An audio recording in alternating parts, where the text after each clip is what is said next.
आने वाले समय में आपकी कार जिस ईंधन पर चलेगी वो किसी तेल के कुएं से नहीं बल्कि कूड़े के ढेर से निकला होगा। सुनने में ये बात अजीब लग सकती है, लेकिन दुनिया के कई देशों में ये तकनीक पहले ही हकीकत बन चुकी है। जिस प्लास्टिक बैग को हम इस्तेमाल करके फेंक देते हैं, जिस चिप्स के पैकेट को कचरे में डाल देते हैं और जिन प्लास्टिक कंटेनरों को बेकार समझकर नजरअंदाज कर देते हैं, वही प्लास्टिक आज वैज्ञानिकों के लिए एक छिपा हुआ खजाना बन चुका है। एक ऐसा खजाना जिसमें तेल, गैस और ऊर्जा का विशाल भंडार छिपा हुआ है। आज पूरी दुनिया दो बड़ी समस्याओं से जूझ रही है।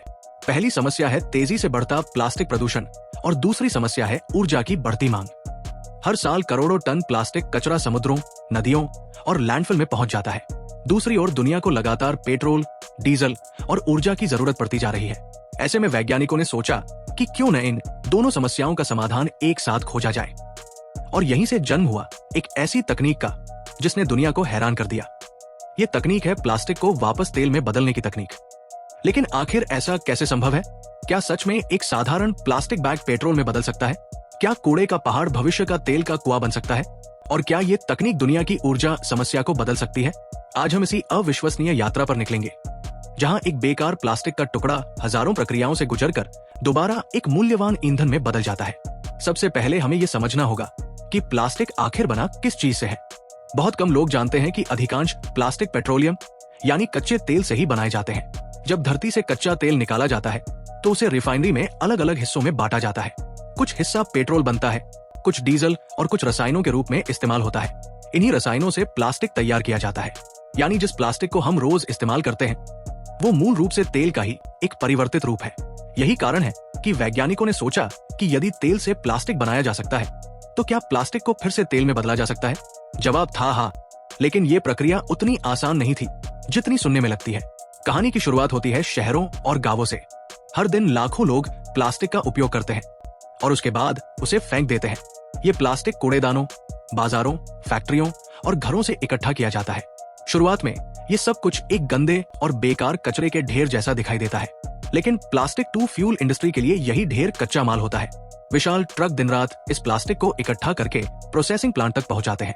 जब ये ट्रक प्लांट में प्रवेश करते हैं तो ऐसा लगता है मानो कोई खदान से कीमती खनिज लेकर आया हो। फर्क सिर्फ इतना है कि यहाँ सोना या चांदी नहीं बल्कि प्लास्टिक कचरा उतारा जा रहा होता है। अब शुरू होती है छंटाई की प्रक्रिया, क्योंकि हर प्लास्टिक फ्यूल बनाने के लिए सही नहीं होता। कुछ प्लास्टिक ऐसे होते हैं जो गर्म होने पर जहरीली गैसें छोड़ सकते हैं, इसलिए सबसे पहले प्लास्टिक को अलग अलग श्रेणियों में बांटा जाता है। विशाल कन्वेयर बेल्ट पर प्लास्टिक धीरे धीरे आगे बढ़ता है। शक्तिशाली चुंबक धातु के टुकड़ों को हटाते हैं, एयर ब्लोअर धूल और कागज को अलग करते हैं। इसके बाद आधुनिक सेंसर हर प्लास्टिक को स्कैन करते हैं और उसकी पहचान करते हैं। ये पूरा दृश्य किसी साइंस फिक्शन फिल्म जैसा लगता है। मशीनें सेकंडों में हजारों प्लास्टिक के टुकड़ों को पहचान लेती है। जो प्लास्टिक उपयोगी होता है उसे आगे भेज दिया जाता है और बाकी को अलग कर दिया जाता है। जब सही प्लास्टिक चुन लिया जाता है तब उसे बड़े बड़े ब्लॉकों में दबाया जाता है। हाइड्रोलिक मशीनें हजारों टन दबाव डालकर प्लास्टिक को ठोस गट्ठरों में बदल देती है। ऐसा इसलिए किया जाता है ताकि उसे आसानी से स्टोर और ट्रांसपोर्ट किया जा सके।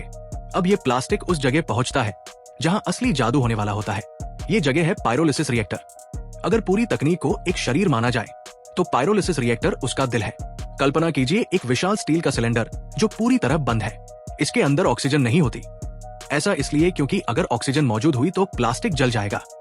लेकिन यहाँ प्लास्टिक को जलाना नहीं बल्कि उसकी संरचना को तोड़ना होता है।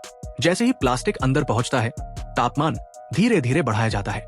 कुछ ही समय में तापमान 450 से 550 डिग्री सेल्सियस तक पहुंच जाता है। इतनी गर्मी में प्लास्टिक की लंबी लंबी पॉलीमर चेन टूटने लगती है। यही वो क्षण होता है जब प्लास्टिक अपनी पहचान खोने लगता है। अब वो बैग, कंटेनर या पैकेजिंग नहीं रहता, वो गर्म हाइड्रोकार्बन वाष्प में बदल जाता है। ये प्रक्रिया जलने जैसी दिखाई नहीं देती क्योंकि इसमें कोई आग नहीं होती। वास्तव में ये एक नियंत्रित रासायनिक प्रक्रिया होती है। जैसे जैसे प्लास्टिक टूटता है उससे बड़ी मात्रा में गैसें और वाष्प निकलती है। इन गैसों को तुरंत एक विशेष कूलिंग सिस्टम में भेजा जाता है। यहाँ तापमान कम किया जाता है और धीरे धीरे ये गैसें फिर से तरल रूप में बदलने लगती है। कुछ देर बाद एक गाढ़ा काला तरल सामने आता है। यही प्लास्टिक ऑयल होता है। कल्पना कीजिए कुछ घंटों पहले ये एक प्लास्टिक बैग था और अब ये तेल बन चुका है। यही वो पल है जो इस पूरी तकनीक को अद्भुत बनाता है। लेकिन कहानी यही खत्म नहीं होती। प्लास्टिक ऑयल को और शुद्ध किया जाता है। उसे अलग अलग हिस्सों में विभाजित किया जाता है। कुछ हिस्सा डीजल जैसा ईंधन बन सकता है, कुछ औद्योगिक ईंधन के रूप में इस्तेमाल किया जा सकता है और कुछ हिस्सों को आगे रिफाइन करके अन्य उत्पादों में बदला जा सकता है। दिलचस्प बात यह है कि इस प्रक्रिया में बनने वाली गैसें भी बेकार नहीं जाती। इन गैसों का एक बड़ा हिस्सा दोबारा उसी प्लांट को चलाने में इस्तेमाल किया जाता है, यानी प्लांट अपनी जरूरत की ऊर्जा का काफी हिस्सा खुद ही पैदा कर लेता है। इसके अलावा एक और उत्पाद निकलता है जिसे कार्बन ब्लैक कहा जाता है। ये काले रंग का ठोस पदार्थ होता है जिसका उपयोग टायर, निर्माण सामग्री और कई औद्योगिक उत्पादों में किया जाता है। यदि लगभग 1 टन प्लास्टिक प्रोसेस किया जाए तो उससे सैकड़ों लीटर तेल प्राप्त किया जा सकता है। यही वजह है कि दुनिया भर की कंपनियां इस तकनीक में भारी निवेश कर रही है। लेकिन प्लास्टिक टू फ्यूल की कहानी का सबसे रोचक हिस्सा अभी बाकी है। ये तेल केवल वाहनों के ईंधन के रूप में ही उपयोग नहीं होता। इसके कुछ हिस्सों का उपयोग सड़क निर्माण में भी किया जाता है। जब प्लास्टिक से प्राप्त तेल को विशेष तरीके से प्रोसेस किया जाता है तो वो बिटुमेन जैसी विशेषताएं प्राप्त कर सकता है। यही बिटुमेन सड़कों के निर्माण में उपयोग किया जाता है।